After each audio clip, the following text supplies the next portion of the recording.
All right, guys, let's see what this says. There we go, get that out of the way. Greatest common factor, the main idea. The greatest common factor, GCF, between two numbers is the biggest number that goes into both of them. If the only number that goes into both of them, it should say is 1. Correct that for me, guys. That should say, if the only number that goes into both of them is 1, they are called relatively prime. Okay? So it should say is there. Now, this first one, I wish it would kind of go to a different problem than this, but let's just see. Example number 1 says a choir director wants to divide a choir into smaller groups. Okay. The choir has 24 sopranos, 60 altos, and 36 tenors. No basses. Each group will have the same number of each type of voice. Okay, so we need to be able to, we need to figure out what number goes into all of these. What is the greatest number of groups that can be formed?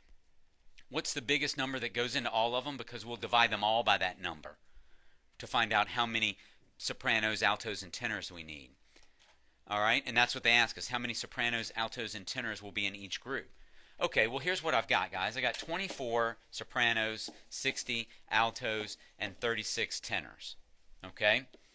And we need a number that goes into all of them, right? The biggest number, so that we can divide them up into the greatest number of groups. Okay, well let's see. I can get, I don't know. What is it? Is it 12? Is that the biggest number? Let's see. All right. I'm going to do this first one, and guys, we're going to use prime factorization to do it. This is 2 and 12. That's prime. This is 3 and 4. 3 is prime. And then 4 is 2 and 2. Okay, so this number, 24, breaks down into 2 times 2 times 2 times 3.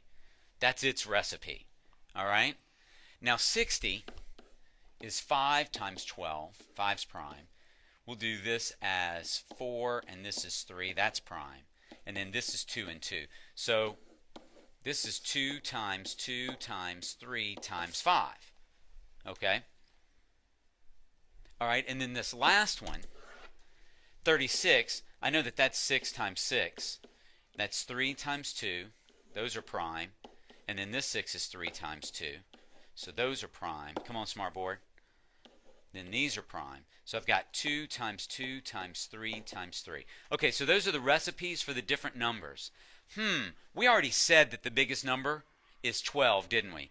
Zachary, how can I figure out what the greatest common factor is between these two numbers? We know the answer, it's 12. The greatest common factor is something that they all have in common. Okay. You look inside the factorization. You look inside the factorization for each one of them. Whichever numbers they have the same. Okay. So if they have, say, 2 2's, then Whichever numbers that they have the same. 2 2's. Okay. Let's look at that. Zachary says we're going to pull out the factors that they all have in common. Well, they all have 1 2, right? So I'm going to write that down here. Cancel that out. Okay. Do they all have another 2? They all have another 2. So we'll pull another 2 out. And do they all have another 2? No. Okay, so no more 2's. Do they all have a 3? Yes. This one has a 3, this one has a 3, this one has a 3. We'll pull a 3 out. All right. Do they all, that's it for that number. Do they all have a 5? No. Do they all have another 3? No. That's it. Okay. And then we simplify this. 2 times 2 is 4, times 3 is 12. That's the greatest common factor. Does that make sense? Is that easy enough? We're just going to find the prime factorization, and then we pull all the common factors that each of them have. Put them together, and that's the greatest common factor. Let's look at this next example. Good job, guys.